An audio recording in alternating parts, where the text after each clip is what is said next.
Hi, everybody, and thanks for joining us for another episode of the PHNX Suns podcast, brought to you by the DraftKings Sportsbook app, America's #1 sportsbook app. Don't forget to hit that like button, subscribe wherever you get your podcast, and leave us a 5-star review. I'm Lindsay Smith, here with Saul Bookman, Gerald Bourget, and Espo. And gentlemen, surprise, surprise, we have a lot to talk about today. Don't you just love waking up to chaotic Suns news? No. I'm so tired of it.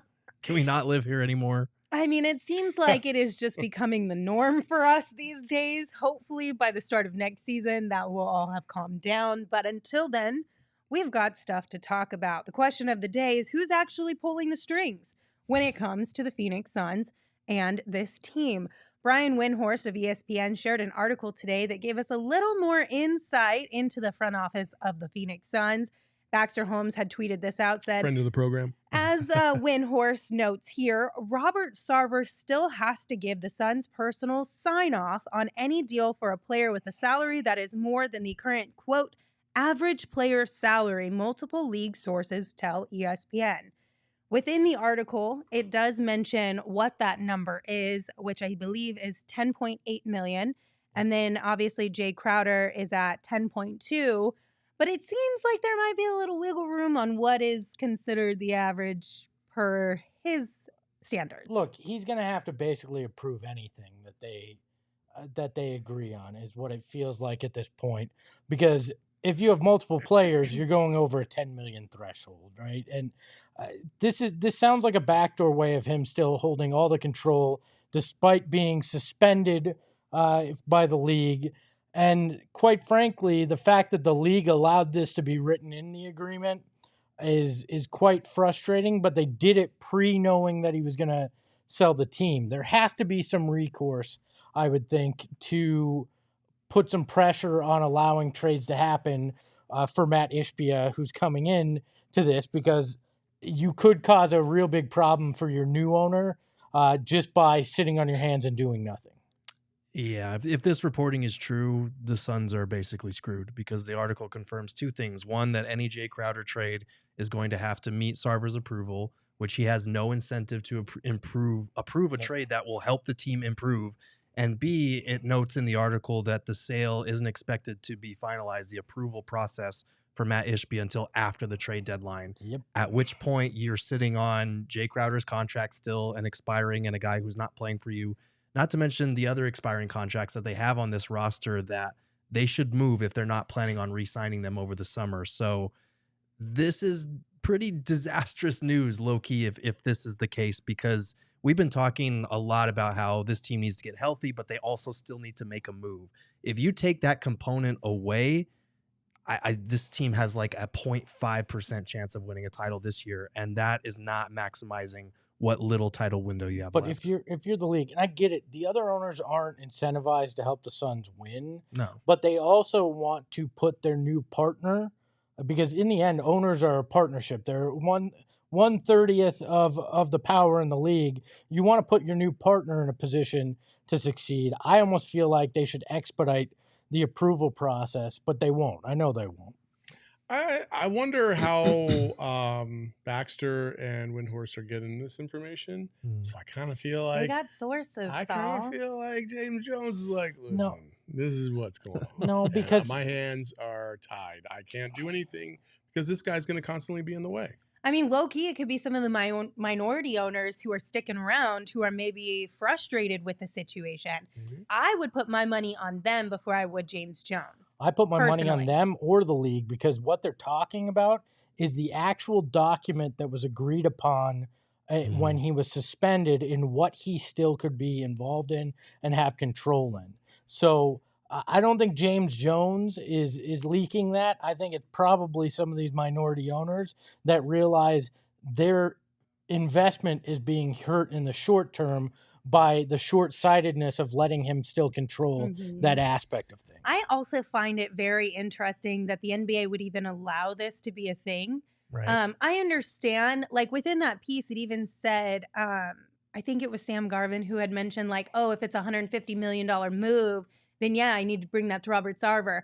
Okay, cool. But we're talking like 30 to 50 if we add in Jay plus an extra and maybe another extra. Like, we're not talking $150 million max player move right now. We're talking, how can we package Jay with 1 or 2 additional guys to get something substantial back? If Robert has to sign off on what that, to me, that's like a normal everyday kind of move. Yeah. That's not like a game-changing type of move, in my opinion. It's solid, but it's not like we're trading Devin Booker. Yeah, which proves that Sam Garvin lied when he was talking with Dwayne Rankin. I mean, I'd love to tell you that it wasn't that, but that's what it was. He said, unless we're acquiring a max player, I have approval to say that. James Jones has autonomy. That's all bullshit based on the reporting today. Right. He described it as extraordinary circumstances or an extraordinary move. Yeah. And James Jones told us as much a few weeks back when we talked to him. He was saying he's in full control. This is obviously just lip service. Their hands or mouths are tied, whatever you want to call it.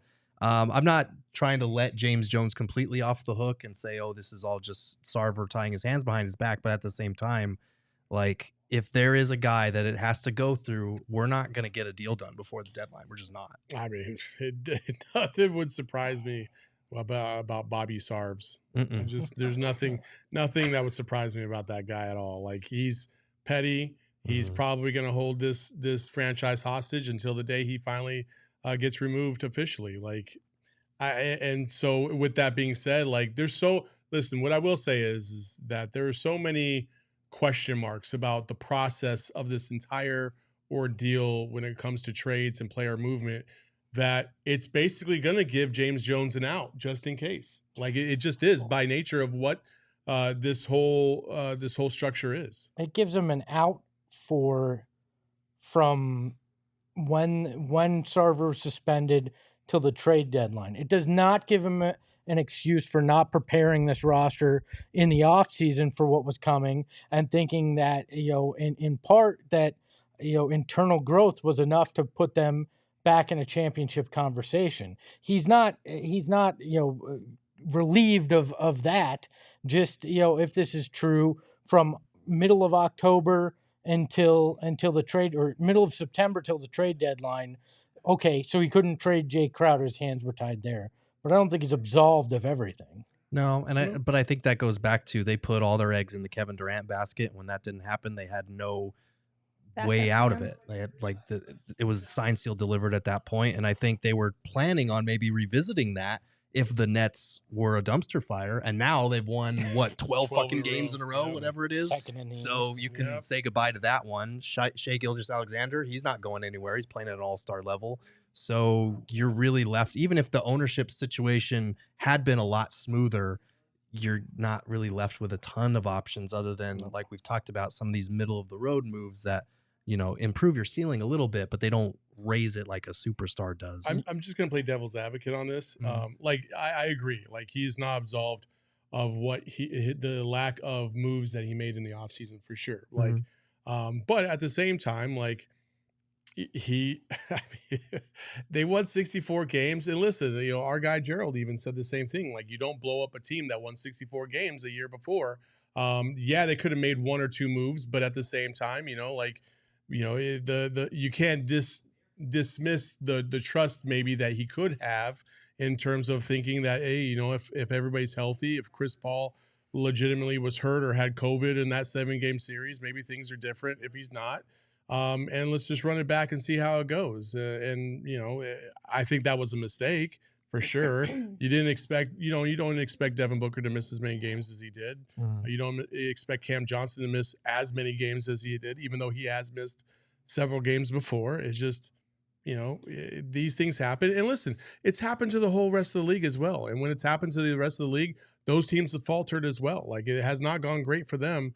Unless you have 2 dynamic superstars. And I think what's happened right now is that Chris Paul is no longer a superstar by his own standards and the performance that he's given us the previous 2 seasons. And because of that drop off, and because of Devin Booker not being healthy right now and for the last couple games, and because of Cam Johnson being injured and other guys missing time to time, everything, it's just been a confluence of bad events, and that's just where we're at. Let me let's play a little thought experiment. If this is James Jones leaking this and it's not necessarily true, doesn't that put him in bad standing with Matt Ishbia when he gets in here? Because Ishbia is going to know what the agreement was, whether Sarver could veto or not. And if this is some ploy to absolve James Jones of whatever does or doesn't happen, I think that just puts him in a bad light with his new boss. I don't see any benefit for James Jones to be the guy doing that. I will counter your thought experiment with another thought experiment. Angel's advocate. I mean, one of the things that James Jones could be like is like, look at all the shit that I did, despite the fact that this guy was in my way the whole time. Like, he was able to convince Chris Paul to want to come here and make moves to be able to get him here. And in addition to getting Jay Crowder signed in a deal when he did, and all these other things, right? So, I don't think in a situation like this, I don't think it's always a squeaky clean break either way. I think there's a little bit of a variety in terms of who's really responsible for what. And at the end of the day, yeah, it's on paper, but even on paper, if Robert Sarver was like, yeah, you can make all the moves you want, no big deal. And then when, it came to putting pen to paper, he was like, nah, I'm good. What are you going to do? Yeah. And I don't think there'd be any incentive for Jones to leak this if it wasn't true. If it's coming from somewhere else, that makes sense. But if Jones is leaking it and it's not true and he's just trying to cover his ass for not being able to get a deal done, that'll come out. I would like to think that Brian Windhorst and the folks over at ESPN would have at least gotten multiple sources, right? I'd like to think you would hope I would so. like to But we've seen this story before with that particular outlet. True, but I trust Windhorst and I trust Baxter. Yeah. Those two specifically, I say. I'm just going to throw this out there. I trust them. Brian Windhorst has great relationships with Cleveland players. James Jones being included. Here we go. I'm just saying. Are you putting on the tinfoil hat today, Saul? Is that what's happening here? So, my thinking on this that's so crazy to me is that, like, if you're Robert Sarver and operating under the idea that this is all completely true, right? Petty isn't even the word. I don't know what word to use because it's beyond petty. To be so angry that you would screw over an entire community, new ownership, after you just got paid billions of dollars, literally, and Devin Booker, who's been there by your side through the thick of it, just because you're upset? Yeah, because what he's upset about is he got caught in what he was doing, was unwilling to accept it, and then was forced to sell this team, which in reality, that's what's happened here. He's not doing this out of the goodness of his heart. No, he I realizes get that. he's a pariah, and he hates the fact that everybody has turned him into that. So what he would do is stick it to anybody he could in that situation. I mean, I have no doubt that would go through his mind. To me, it's like, I've agreed to sell you my car. We're meeting up tomorrow, and I decide it's time to go see how fast this bad boy goes on the freeway and drive it recklessly because I don't give a shit anymore. It's not going to be mine as of tomorrow. It's a 2-year-old toddler being kicking and screaming led out of the toy aisle. Like, that's exactly what it is. He's a child, and he's had his plaything taken away that he took advantage of, and yeah, of course he's going to get one last indignance in there. Of course he's going to give us the middle finger one last time if he can, because he didn't want this to happen. He fought kicking and screaming against the fact that his team was even going to be sold. He refuted everything that was in the report. Truly apologized. Despite hundreds of people coming forward. Like, he's a fucking man-child. I've got the solution, though. You just want to hear? Sure. You trade Jay Crowder for Grayson Allen and save Sarver $2 million. Please, no. That's the worst. This is the worst timeline. I don't know. I guess I'm wishful thinking, of course, but I would just like to think that Sarver would at least do a solid for his guidebook. You know what I mean? I would like to think that relationship would at least hold a little bit of weight in the decision-making process to not completely screw him over. Did Book do anything to help him save his franchise? Like, what to could keep have it? Devin done? He could have come out and said, done? I don't believe it. Like, Devin I don't think he would. Devin but did come out and say that's not the Sarver I know. Yeah, so I he know. didn't. Not- he didn't exactly defend him, but he also didn't throw him under the bus either. Lindsay, I'm just going to say this. We've been in those walls. We know that's not the way it operates. He's not going to go, you know what? I like that one guy. I'm going to be altruistic and do the right thing by him. No, he's going to do the right thing by Robert Himself. Sarver. That's the only barometer that matters to him, and his bottom line. So if this is going to cost him more, even if it's for an extra 2 weeks, he's going to say, hell no. It's just annoying because, like Frank said in the chat, Sarver's a billionaire now. Like, bro, just take all your coins and go hide under a rock. He's been a billionaire, though. But, like, he's a bigger billionaire then. Yeah, but you don't become a billionaire by doing nice things by other people. Yeah. He's less of a billionaire on paper and more of a billionaire in real life. I thought you were going to say it in this hard. No. And it shrunk 3 sizes this Christmas. No, because there's a difference Don't in be a owning an billionaire up asset here. that is Be a worth billionaire $1 billion up here. and then somebody actually paying you $1 billion for said asset. Yeah, I mean, he's worth multiple $1 billion, and now it's just another 3 or 4 added to the coup. I don't So think he now cares. take that and go buy yourself a boat and I think he could have bought a boat before. I don't think he cares. He owns a super you yacht. know what? He doesn't Insert care. you know what here. Yeah. The league, okay. Adam Silver, I mean, it comes down to this. Adam Silver needs to step in, look at what the agreement in principle with Matt Ishbia is. If it's solid, and the only way, like we talked about earlier off show, the only way that Ishbia can back out is if the league deems that he's not worthy of being an owner, then they should say Ishbia gets control of the decisions when it comes to trade deadline stuff because he's purchasing this. It's going to be his, and it's going to be his decisions. Yeah, but legally he can't. Yes, they can. Legally, they gave Sarver still the right to do this, where it's the Because league. they're still going through the investigation process. So you're not going to give somebody, the right to be able to make moves despite the fact that they haven't completely finished the deal. Like, they know that he's going to be the owner. And if you don't think that the NBA and any of these sports leagues aren't run like the mob where they can do whatever they want when they want, you are kidding yourselves. If the league wants to do that, the league can do it. You're talking about a very petty individual in Robert Sarver who I could easily see taking the NBA to court just to say, because like you stopped me from being able to do X, Y, and Z, even though legally and through the letter of the law on paper, it shouldn't have been that way. Like that's his right to do that. Then Adam Silver needs to call an emergency meeting of the Board of Governors, right, in the next 3 weeks before the deadline and say, we're pushing this through so we don't handcuff a new partner in this and do that. Make it happen sooner rather than later, because this guy should not still be able to dictate anything about one of your franchises on the way. Unfortunately, I think that I have a better chance of being the new head coach of the Phoenix Suns before that ever happens. Okay, well, what about if it's not a passing of decision making to the potential new owner, but put it in the hands of the league, right? We've seen that before where the league has stepped in and essentially managed in the interim period of whether it's a sale or something else is going on within a franchise. Why not do that instead?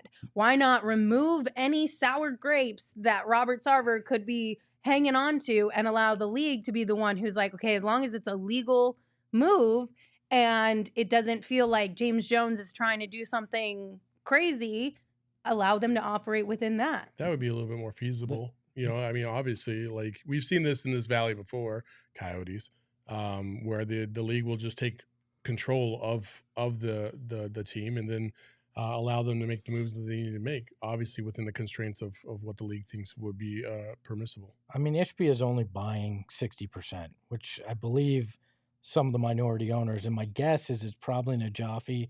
I don't know. I haven't been able to get any confirmation on who's staying, but why wouldn't you hand over the decision-making to one of them who's already part of the franchise, who will be remaining as part of the franchise, and say, you're the best steward to make this decision at this time because you have a say in it now and you're going to have a say in it in the future. That may be the legal recourse there, but even that would probably get sued. It's a shitty situation right now. It is. I don't understand why they gave him that loophole in the first place. If they're taking his franchise away from him, it's not a right to own an NBA team. And if he's selling the team, then he should not have any involvement with what the team is doing moving forward. It's a shitty bureaucratic process that we're having to go through right now as far as waiting for the new owner to be approved before he can even do anything. I agree with Lindsay. I feel like putting it in the league's hands would make sense. We've seen them do that before when the NBA was operating in the Hornets' stead. They shut down a trade that would have sent Chris Paul to the Lakers because it wouldn't have been in the Hornets' best interest as a franchise. Like I know that these are different situations, but it feels like something similar would make sense here. And so it's regrettable that they even gave him that ability right now. It's like escrow. Put all your coins in a middleman. Right? Yeah. I agree. But in your situation, the reason they did this was because they were going to give it to Sam Garvin to make the decisions, and Robert Sarver would have been making those decisions anyways. I don't know. This is frustrating. Is there any? We have somebody in the chat who says they are highly skeptical about this report. Do you guys have any? I think he was making a joke because he was trying to make a transition into OGs. No, because I feel like even further up there were comments. Joel was saying he didn't really think this was a thing. Are you guys skeptical at all about this? Do you feel like it would? I would be skeptical if I didn't know the man that Sarver is and have read all these things about him and heard all these things about him behind the scenes. Like, it just makes sense that he would be this petty on his way out. And like, so says Jay in the chat suggested, I bet they gave him the loophole in order to get him to sell. That's entirely feasible. But no, I'm not as skeptical of one of the most esteemed NBA writers and reporters in the industry. Sorry, I laughed at Frank's comment in the chat. It says, why wasn't Matt pre-approved? Well, to be fair, wasn't he kind of? Because wasn't he involved in the process of trying to buy another NBA team? He did submit his application and got. Shouldn't that count for something? But for up to $4 billion. I'm just saying. No, the pre-approval was for 1.5, so he doesn't quite have enough on the pre-approval. No, but he had been rumored to have been talking to the Bucks about buying ownership stake in them. The reports are the NBA knows him, including Adam Silver. They like him. But I guess in the end, this is lawyers having to jump through the legal loopholes that are required so you ensure you don't wind up with the second coming of the disgraced future former owner. Yeah. We do have a super chat, Saul. This is all you. Last time Psycho Blue sent us one, I tried my best to do it justice, but you are back now. So this one's all you. Oh, okay. B-Ball Living Tribunal says, what? We need Old English. I haven't even gotten to the quote yet. Okay. Interrupt my process, sir. You're new to this game. All right. B-Ball Living Tribunal says, rejoice. Saint Sava has ensured the seal will never be broken. Reality is safe. There we go.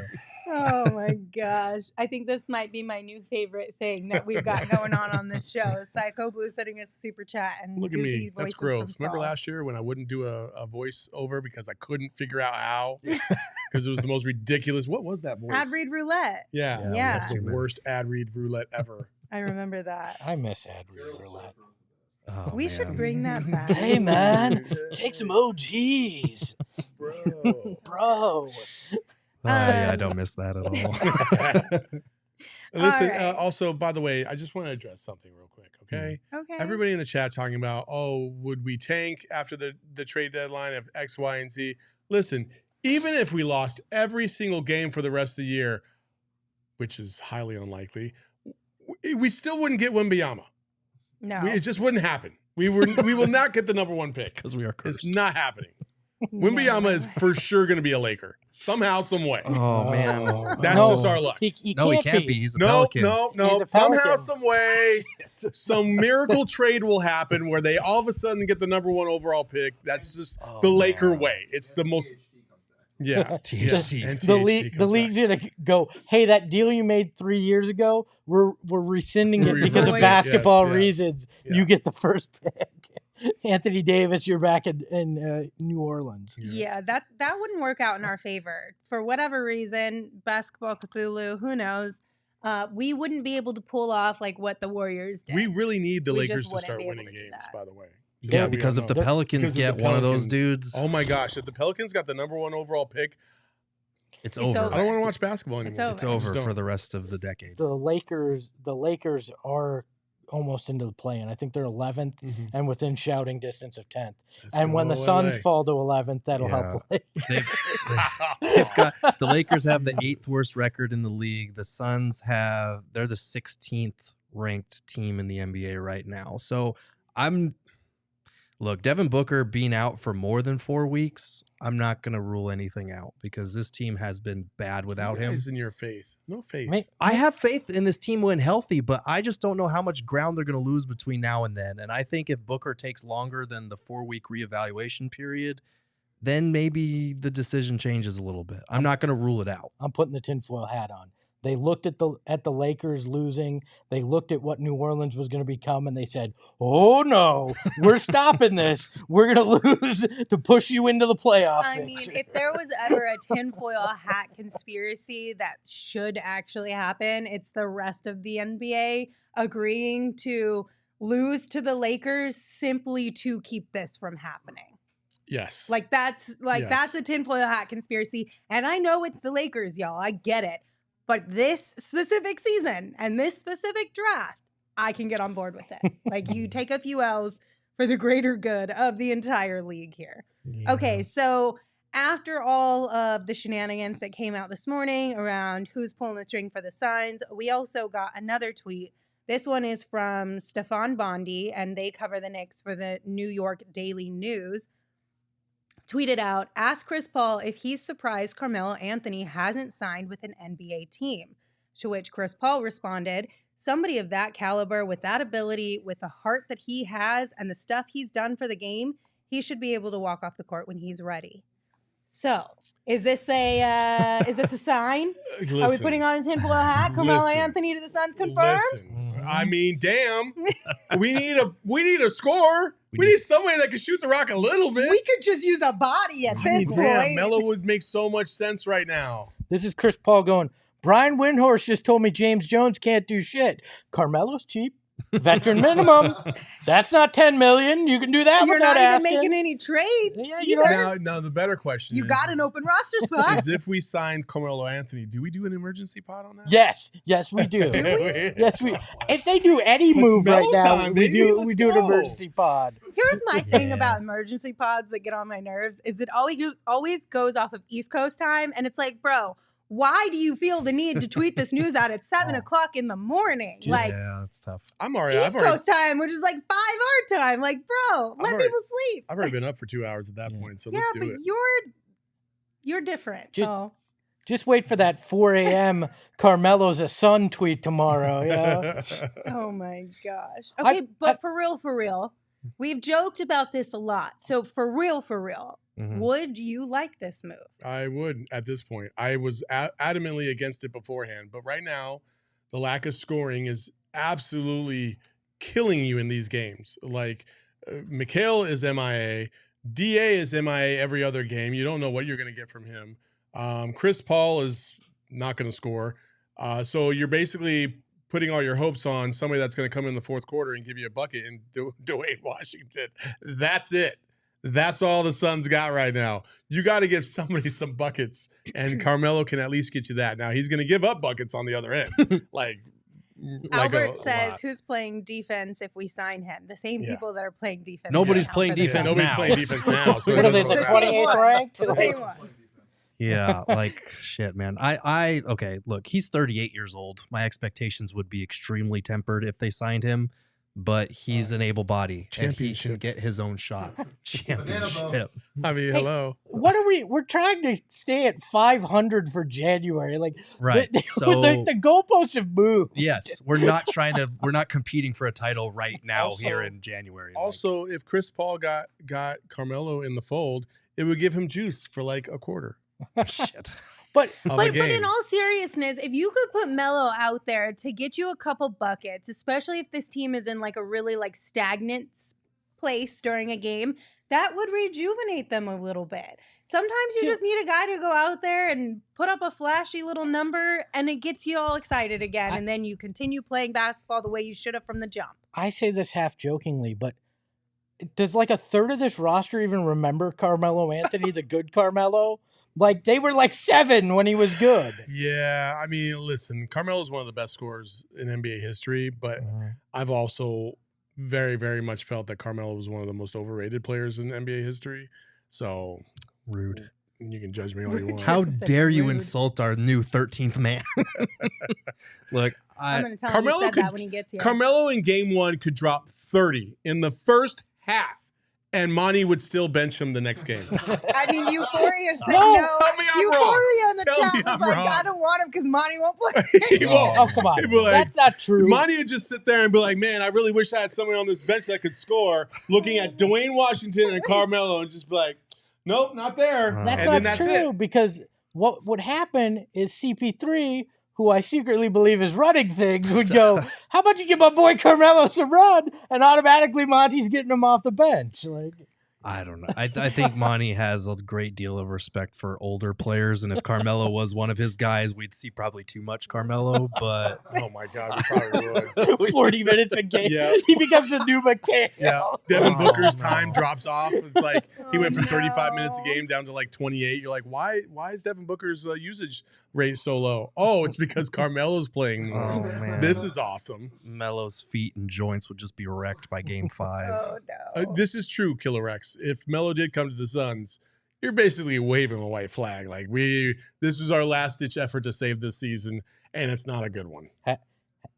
Didn't we kind of wave that flag almost last night after that game? No, It felt like their play was we- like, we might be giving up. like I was saying earlier today, like every time I feel like the Suns are on the verge of falling apart, somehow, some way, they kind of bounce back. Yeah. And I think that's what we're all hoping for. Same thing. It's almost, it literally mirrors what Chris Paul is. Like last year, Chris Paul wasn't playing very good in some stretches, and you thought, oh, is this it? Is this Father Time's catching him? And then all of a sudden, boom, he has like a 10-game stretch where he was amazing. Now, we haven't had that this year, and I'm wondering if it's kind of mirroring the same thing where we're hoping that this team's going to bounce back. I hope it's going to happen, but I don't know, and I'm not positive about it. We're in a holding pattern on the white flag for the next month until Book comes back. That's That's basically fair. where I'm at. I mean, That's I don't if he's think back in a month. That's what I'm saying.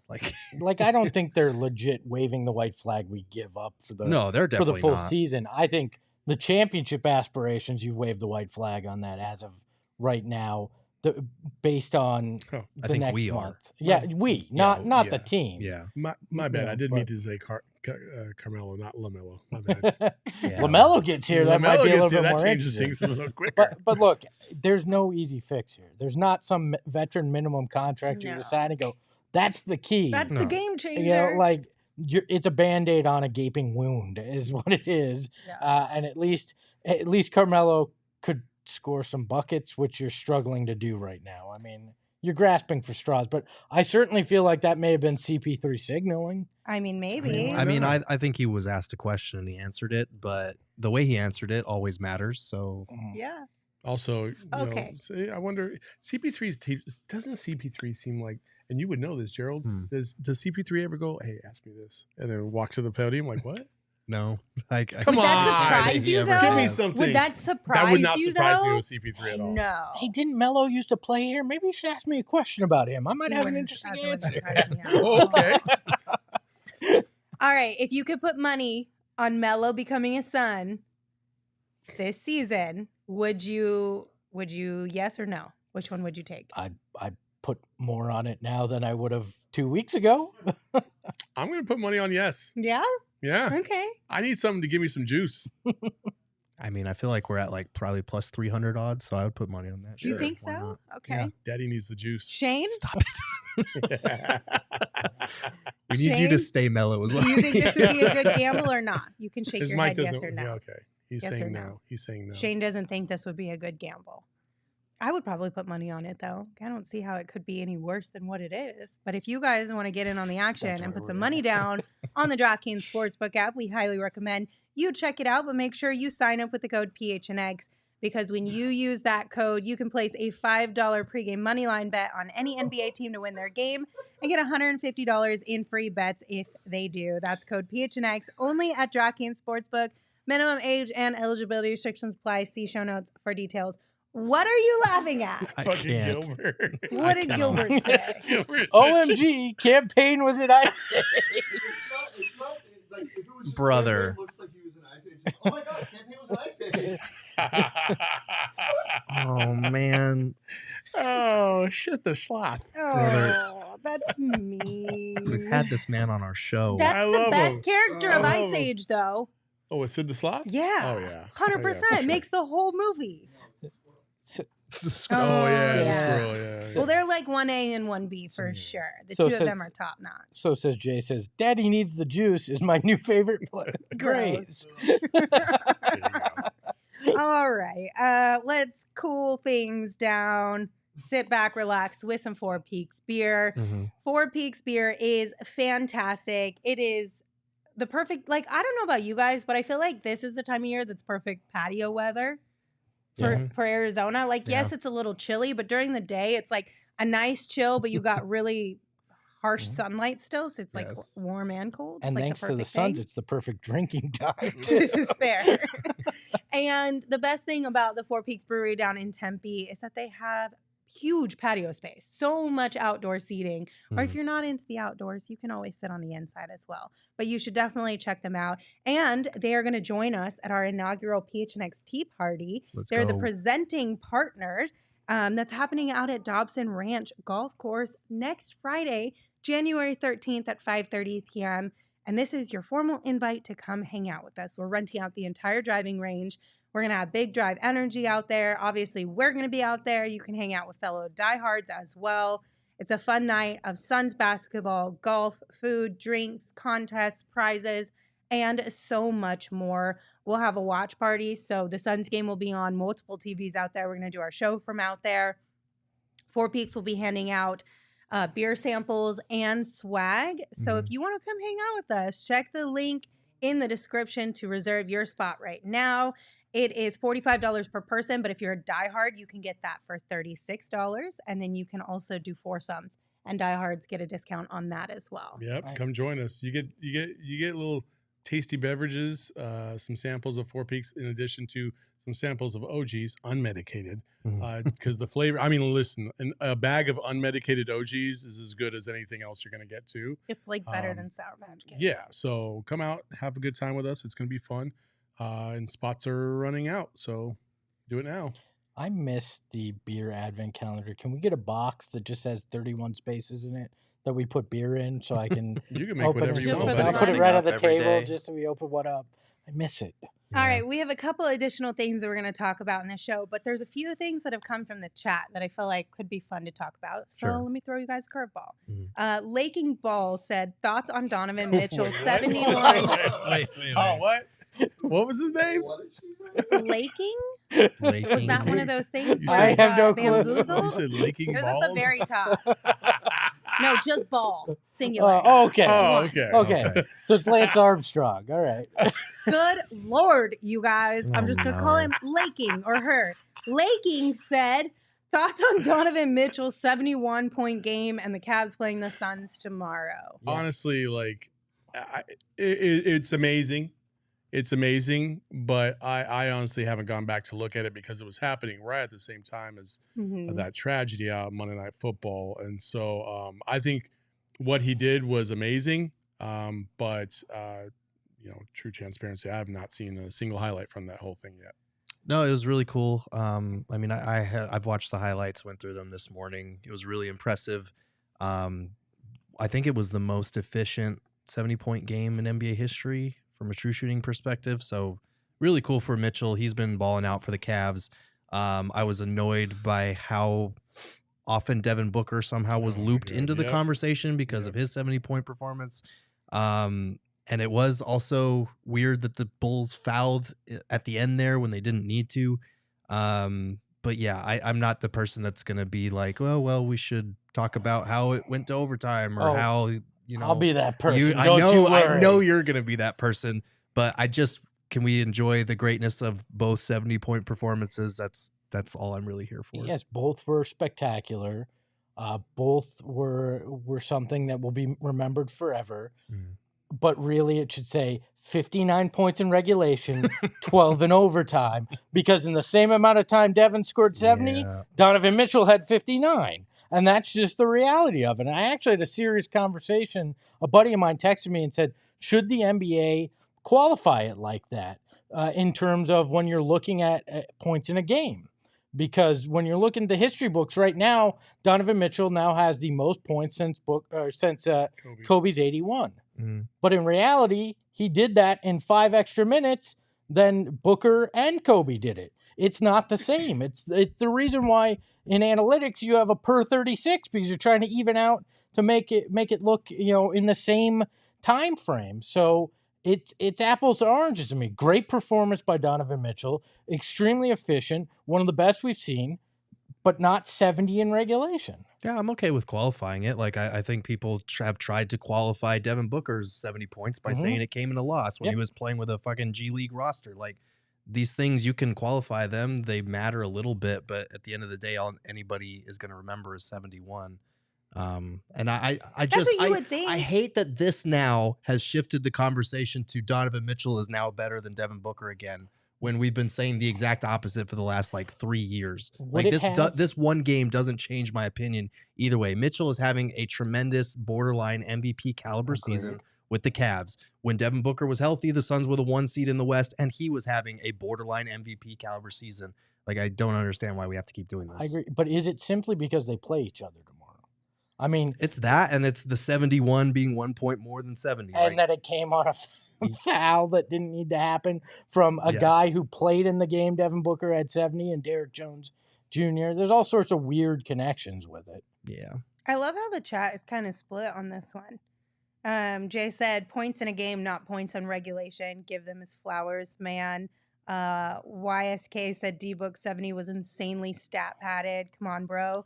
But then, Gerald, to your point, it's like, they're just going to remember the 71, regardless of what happened. Well, we all thought the same thing about Devin's 70-point game, but that didn't happen. Look, if you're watching, if we're talking 30 years down the road, maybe.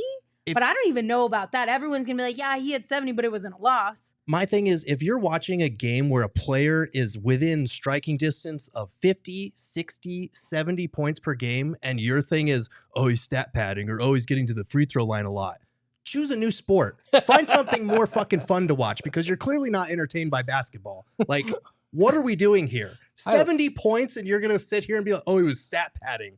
If everyone could stat pad like that, I guarantee you they would. Well, I will say this. Overall, his performance, the 71's amazing. He also had 11 assists and 8 rebounds, too. He almost had a triple. It was incredible. Unbelievable all-around performance by Donovan Mitchell, and he deserves the respect for that. I mean, that almost a triple-double with 70 points is insanity. Mm-hmm. It is. I don't know. I just thought that was interesting. Also, Dwayne Rankin of the Arizona Republic, who's on the road right now, asked Mikal Bridges about it. And Mikal said, hope you don't try that shit next game. I talked to him today. I sent him a lot of IG DMs and a lot of voice memos. Kept telling him, hey, bro, don't try and come get 80 tomorrow. Calm that shit down. So maybe Mikal is in his head. I think this is a bad choice, because we saw Greg Popovich say that they were going to hold Luka under 50. He guaranteed it, and he said it jokingly, and Luka dropped 51 on him. So do not poke Donovan Mitchell to score 80 points tomorrow, because as we've seen, the Suns' defense really ain't there to stop anybody right now. Yeah. Euphoria said 72 turnovers? Shit. Too soon. Okay, too soon. Okay, one additional thing that I did want to mention is this tweet from Dwayne Rankin again, from after the loss against the Knicks, right? So is this something, nothing, or everything? Because this was a conversation that was happening in our Discord today. There was a little bit of, everyone had mixed emotions about this quote from Deandre Ayton. He said, quote, we said what we needed to say without a team meeting, no extra gathering. We said it right here and with the coaches in it. Next game, everybody knows what the task is, and everybody should know their damn assignment and know their damn role. Something, nothing, or everything? Nothing. Headline, team angry after getting ass kicked, talks to each other in locker room. Yeah. Like, I mean, why is that something that's anything out of the ordinary? I think it's normal to be upset after losing the way that they have a lot recently. And you don't need to kick the coaches out to say, hey, we sucked. Right. I'd be more concerned if we weren't getting reports like that, if they weren't saying shit to each other after this game, because at least they still have some competitive spirit in them. We need to see it on the court now more often. Yeah. But I think that's a good sign, if anything, that they're having conversations, because we've heard them say the same things over and over. We got to get our fight back. We got to get our edge back. Okay, but now do it. Like, now show it to us, because the last couple games, it's been very hit or miss in that regard. Yeah, I'm kind of over the talk. Like, shut the fuck up and do it.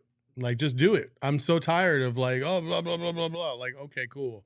It means a lot in the locker room when there's no adversity and there's nothing to stop you. But when you go out there and you're getting your teeth kicked in the first quarter and you're not responding, then what are you going to do? Now, how are you going to bounce back? And that's what I want to see tomorrow. I just want to see. Listen, DA specifically needs to understand, and I'll throw Mikal in there too. And we talked about this a little bit yesterday about CP3, and his leadership on this team. I feel like the baton should have been passed to it has been passed to Devin Booker, no doubt. Yeah. But now that Devin Booker's absent, it should have been passed on to Mikal and DA. But in order for it to get passed, somebody's got to fucking take it. And they're not. They're just sitting there, and this fucking baton's just sitting on the floor, and nobody wants to grab it and take the responsibility of being the leader on the team. And for Deandre Ayton, who's making 4 years, $132.929 million, he should be the one to step up and really take you should take the weight of the play on his shoulders, because he's not doing that, and he hasn't been doing that for the last several games. And for me, when Devin Booker comes back, if this team is going to go anywhere, Deandre Ayton has to be the number 2. He has to, but he hasn't lived up to that expectation, and it's so hit or miss. He's so inconsistent. You don't know what you're going to get. He has played offensively at a higher level than Mikal Bridges. That's why I always defer to him as the number 2 right now, because there is no other option. Like, it's basically by default. So until DA steps up his own game and leads by example, then like all the words that he's talking, they don't mean anything, because he might have the most talent of anybody on that fucking team right now, and he's doing very little with it. I would be more concerned too if they had a closed door meeting that didn't include the coaches, because usually that means there's something more than just the play that's going wrong, and it involves the coaching staff. But that's the only reason you lock the coaches out of what you're talking about, is because you're talking about the coaches, and in some cases. So I feel like I'd be a little bit more concerned if they're like, we had to have a players only meeting again, and go through this stuff and really hammer it out. This sounds like normal talk in a locker room. It does. And I hope that they're able to get back to some type of even footing, because even when Booker comes back, if the vibes are still terrible, if everybody in the locker room has gotten used to losing by then, Book coming back is not going to change a whole ton. Like, you can see it on their faces. We've talked about the Game 7 PTSD that they have, but like, when they get down, they just kind of wilt. And that's something that they need to start breaking that habit now and learning how to fight back, because if Book comes back to a team that's 10 games under 500, it's not going to matter much. Friday, I think we see a more competitive Suns team, because they'll be around Devin Booker again, and he can be that voice, even though he's not playing, to start to rally the troops. He's not been on this trip. We talked about that yesterday. I think that has an impact, because he has become the vocal leader with this group, and if he's not around, that vacuum isn't being filled. He'll be back with the group on Fridays. He's been on the team. He's been around the team before when he was injured before, when they've gotten mollywopped before. And I don't know how much of an impact. They didn't get mollywopped earlier in the season like this. The hamstrings? When his hamstring was not injured? like this. This has been, they've stopped actually caring, it appears, on the court in a lot of these games. So I'll say at least with Devin around, if he calls you up, as Monty likes to say, you can't be like, you can't use the whole Chris Paul argument that we kind of discussed yesterday of, well, you're not doing it, so why should I, sort of a situation, or who are you to talk to me? Like, look at what you're doing right now, because Devin walks the walk. You know what I mean? So if Devin calls you up, then you're like, damn, okay. You don't really have a leg to stand on as far as like talking back to that in a way. Yeah. So my biggest takeaway is that you said that they're going to be fine for Friday, but we're basically screwed for tomorrow. Well,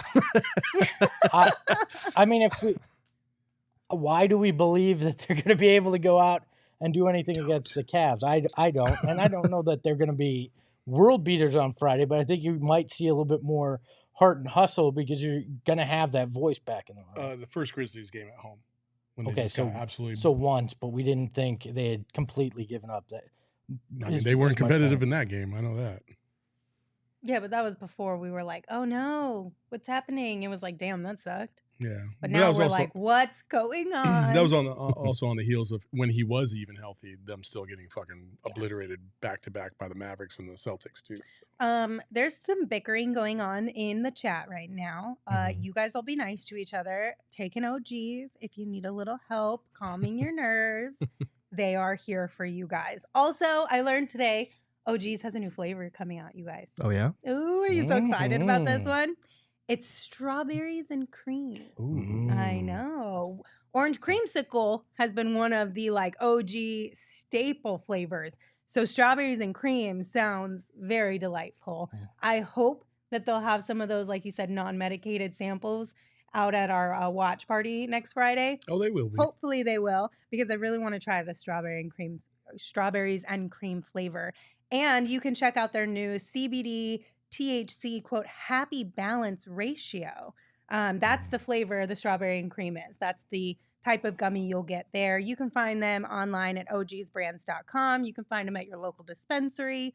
But as always, you must be 21 or older to enjoy, and we ask that you enjoy responsibly.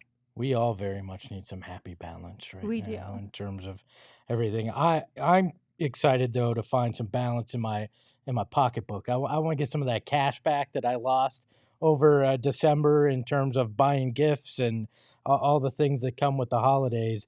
And Underdog Fantasy is where I'm looking to make the gains there. I've talked about it. I love their pick'em. I can't wait to get a little action on tomorrow night's Suns game, looking at higher and lowers. I think I'm going to take Donovan Mitchell higher than whatever number they have there tomorrow night coming off the big game with the Suns' depleted defense. I think I'm going to take Deandre Ayton higher on rebounds, though, because I feel like he had a really, really rough game against New York. Usually that winds up being a motivating factor for him to come out and do something a little bit more efficient and effective in that next game. So I'm going to look at that. And if I add 3 more legs to that, I'm going to get 20 times my money if I hit on all 5 of them in the pick'em. So where else can you get 20 times on your investment that easy? I mean, not very few places. So I'm going to do that with the Underdog Fantasy app. And if you're into daily fantasy, which is the only kind of fantasy I have left after getting bounced from my fantasy football, well, not even making my fantasy football playoffs, you can... I don't even know what's happening with our fantasy football playoffs, unfortunately, after last night. Yeah. Oh, right. Yeah, because I had Joe Burrow and Joe Mixon, and I was down by 30 points to Shane, and I cut it to 20, and then that tragedy happened. So I don't even the literal app is telling us we don't know what to do. Yeah, well, the league doesn't know what they're doing, but when that's the thing though. If you want to get your fantasy fixed because you don't know when that game's gonna be played, you can do a daily fantasy right now and play some hockey, some basketball. There's all sorts of options on the Underdog Fantasy app. So get in there, use that promo code PHNX when you sign up and download the app, and they will match your first deposit up to $100. That's right, 100 shekels for free when you make your first deposit up to $100 there. Go download the Underdog Fantasy app today. Use that code PHNX. So the last question I have for you guys is, do we have any All-Stars this year on the team? What say you? Obviously, we know that Devin collectively is, in my opinion at least, worthy of being on the All-Star team. But is there any concern around how many games he'll have missed by the time he's back from this injury? Is there any concern that even though technically he should be reevaluated at the end of January, if that takes longer, he wouldn't even play in the All-Star game for whatever reason? I don't think he'll play in the All-Star game, and I don't know if he will get selected at this point. Now, obviously, his stats would tell you that he should get selected. However, he won't get voted in. I'm confident of that. I think now because of Ja and I don't know if Steph Curry will still get the vote or not, but he would have to get the coach's approval, and if he's still injured at that point, the coaches wouldn't pick him. So right. I think this might be a situation where Book may have done enough in the 29 games that he's played to earn a spot even out, and then he's like someone is named an injury replacement, like he was the first 2 times that he got in. So he's an all-star in name, but not actually at or in the game. Because he has been great, like 27, 6, and 5, basically on pretty solid shooting splits. And like we've been saying, you know, this period without him has shown how much he's carried this team, and for the majority of the season, to a top record in the West.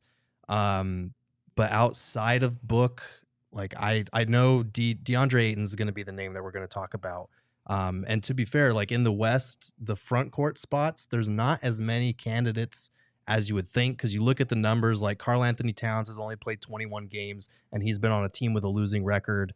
I know Nuggets fans are pushing for Aaron Gordon, but I'm sorry, like 17-7 doesn't really do much for me. 1 kill though, too. One man murdered. There's been a murder. like Jeremy Grant, he's averaging 22 and 4. So there's wiggle room there, but I don't know if I quite have him in. Man, if DA gets the All-Star nod this year, that'd be the weirdest All-Star selection in a while. It really would be. I don't even know how to respond to that. Like, well, cool, but also like, what? Yeah. I mean, But the rest of the 17 and 9. world values DA more than we do. Oh yeah, our DNVR guys are always like, "Why do you guys hate DA? Yeah. Why does your fan base hate DA? What's wrong with DA? Like, we like him. We think he's good. He always defends Jokic the best out of anybody, and blah blah blah." And I'm like, well, except for last time. But you know, Nobody's guarding him right now. It's tough. Like DA, for everything DA gives you good, he gives you bad. And that's the problem. That's the conundrum with DA. And the expectation levels have obviously been so high since day one that he's just never been able to meet them because of when you look at what the possibility could have been with Luka. And that's what's always going to haunt DA until probably he leaves this franchise or reaches the level of Luka's play, because I just don't think as a Phoenix Sun he's ever going to be that guy. From a fan perspective, or I from don't a think league-wide perspective? I think half of the fan base will never, ever, Okay, ever let I DA agree off with the you hook. from a fan perspective, but when we're talking about players and coaches, I don't think that I would be surprised if a player was like, yeah, DA is cool, but he should be better than Luka since he was number 1. No, I don't think a player would really hold that over his head. No, and I think he benefits from when coaches and players are voting for it. They're not watching every second like we do. Yeah. They're not dissecting DeAndre Ayton's game every night in, night out. They're remembering, oh yeah, he dropped 30 on us, or oh yeah, he's averaging 17, almost 10 and almost 2 assists. Like, that's one of the better bigs in this league. Like, I think he benefits from that in this case here. I think if they had continued winning, if they had been, if they were 5-6 games above 500, and they still could be when the reserves are voted on, I think he may have had a better chance. But with the way they're falling in the standings, I think that's going to hurt him, and he'll finish outside. Right. So let's take a look at this, because obviously the all-star rosters for the West, it's going to be 2 starting guards, 3 starting front court players. Then there's 2 guards, 3 front court spots, and 2 wild cards on the bench. So 12 total. If you look at the starting guards, it's probably going to be Ja Morant and Luka Doncic. That would make sense with Steph Curry hurt. Because they're putting Luka as a guard. I believe Luka he can be anything voted he as wants. a guard. I mean, Pick your poison. Yeah, I believe he's eligible as a guard for voting purposes. Steph Curry, Shai Gilgeous-Alexander, I feel pretty confident saying they're locks. Even with Curry hurt, he's going to get too many votes. Yeah. So that's all of 4 of the guard spots. Then the front court, Nikola Jokic, LeBron James, those are no-brainers. Zion, probably going to make it. Probably. Lauri Markkanen, probably going to make it. He will, because of the hometown thing. They're in Utah, so that'll definitely solidify his spot. So that leaves 2 wild card spots and 1 front court spot left. And then you have quite a few guys that you can choose from. I ultimately went with Paul George and Domantas Sabonis. Paul George has played 29 games. He's missed some time, but he's been very good on a Clippers team that's currently has a better record than the Suns. Domantas Sabonis, he's putting up better stats in almost every category than DA on a team that's slightly better than the Suns, so he gets the edge for the time being. DA was probably my next cut, and then wild cards, I've got Devin Booker and then De'Aaron Fox and Anthony Simons, one of them is the injury replacement there. Sabonis could be an injury candidate. I know he's playing, but he might not want to participate in All-Star because of the hand injury, just in case, since it's an exhibition, it's nice to be named. You still get that credit, but why take the risk might be what comes up. And you're also not accounting for K-pop stands to vote in Andrew Wiggins.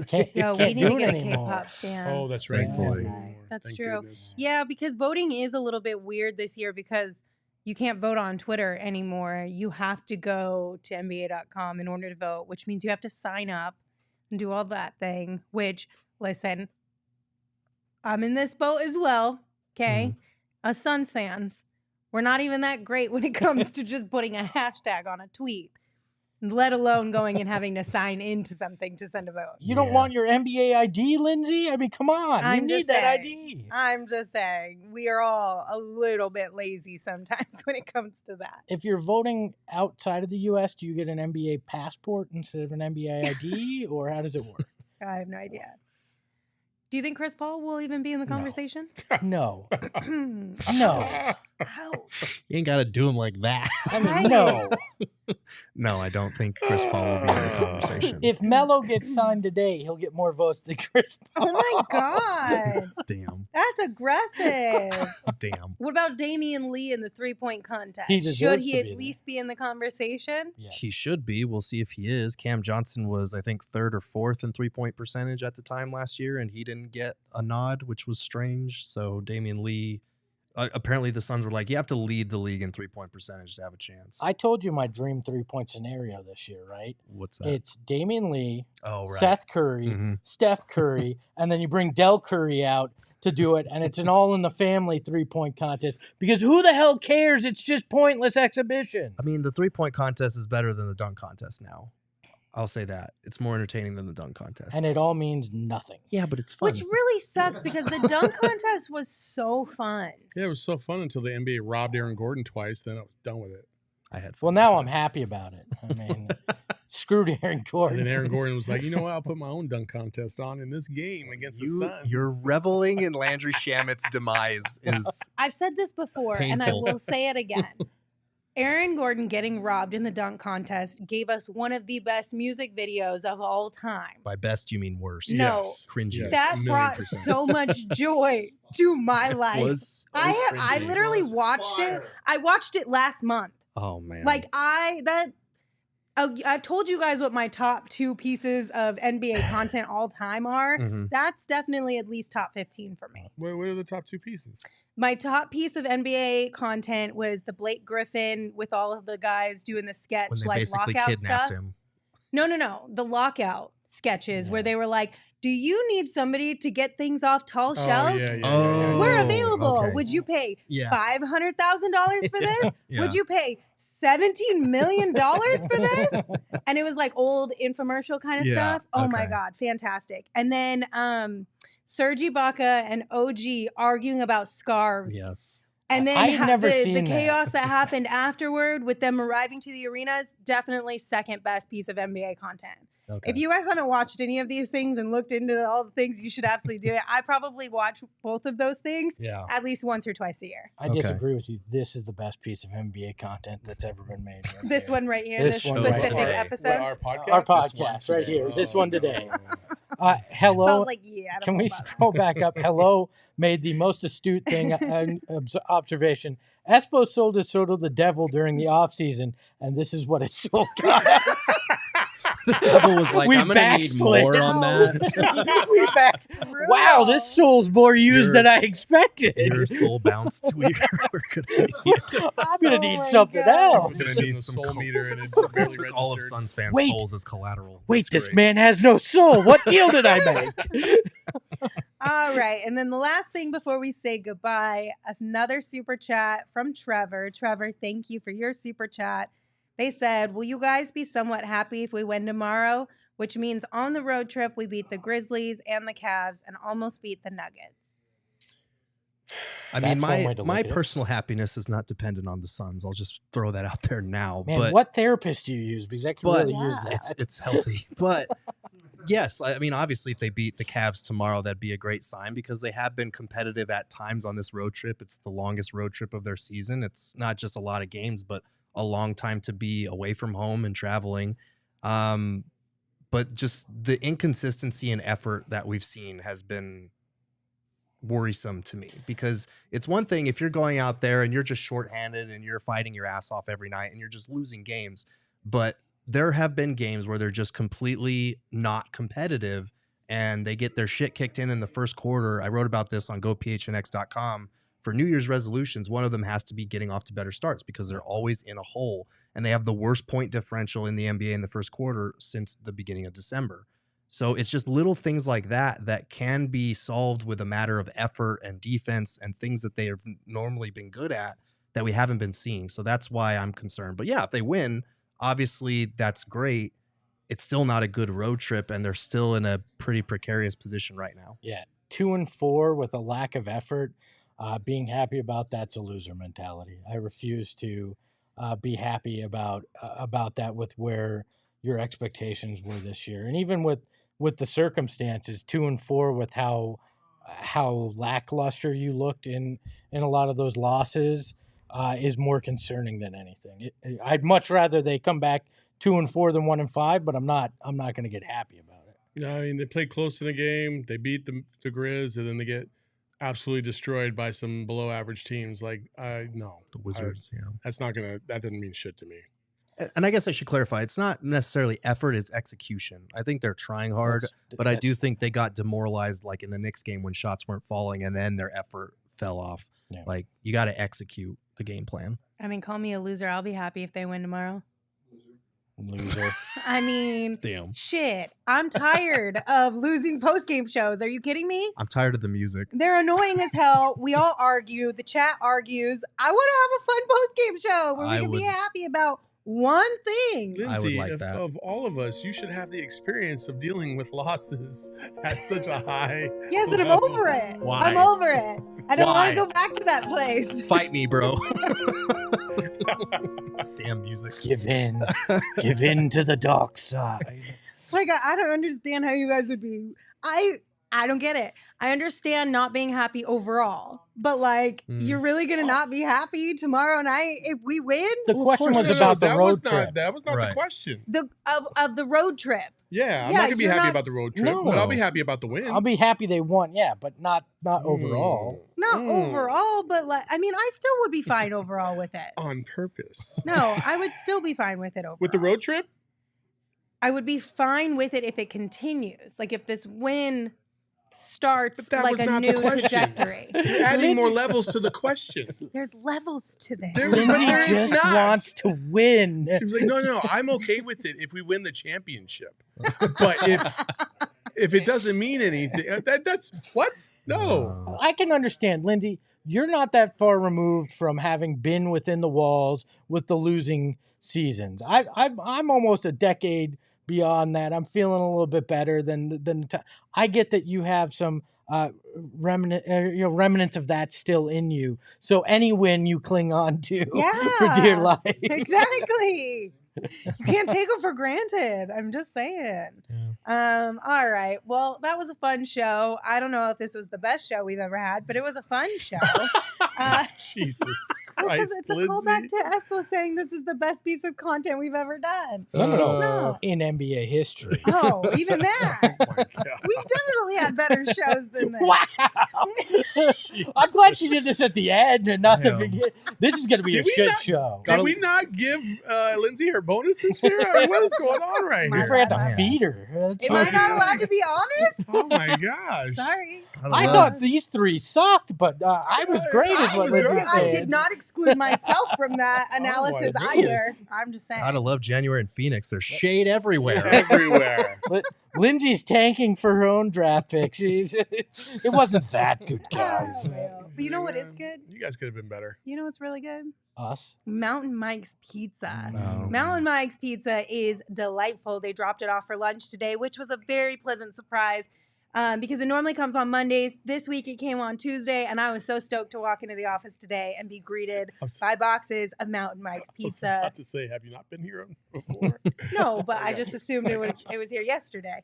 They also gave us some wings and a salad and a couple other things. They're delightful. If you guys have not checked out Mountain Mike's Pizza, I highly recommend. You can find them at mountainmikespizza.com, or they have locations in Mesa and Tucson. So check it out. Place your next order. Get pizza tonight for dinner. Plans already figured out. And a reminder, new Diehards get $50 voucher upon signing up. So it's another added value of being a diehard. That's a lot of pizza. It's a lot of pizza. Okay, thank you guys for joining us. We'll see you tomorrow. Until then, you can follow me on Twitter at LindsaySmithAZ. You can follow Saul at Saul_Bookman. You can follow Gerald at Gerald Bourget. And you can follow Espo at Espo. Espo, take us home. For Saul, Gerald, and I, we performed the best we ever had. Lindsay's questionable. Ahoy, hoy. Style is retro. Tell the Phoenix Metro. Megas in control and he ain't never gonna let go. PHNX though. Lindsay, Gerald, Espo. Saw past the ball. We here to turn up the tempo. Got to understand me. I'll always rep the family. Rally in the valley like Dan G. No plan B. Always on the job. My team move like the mob. Turn the beat on. I throw it down.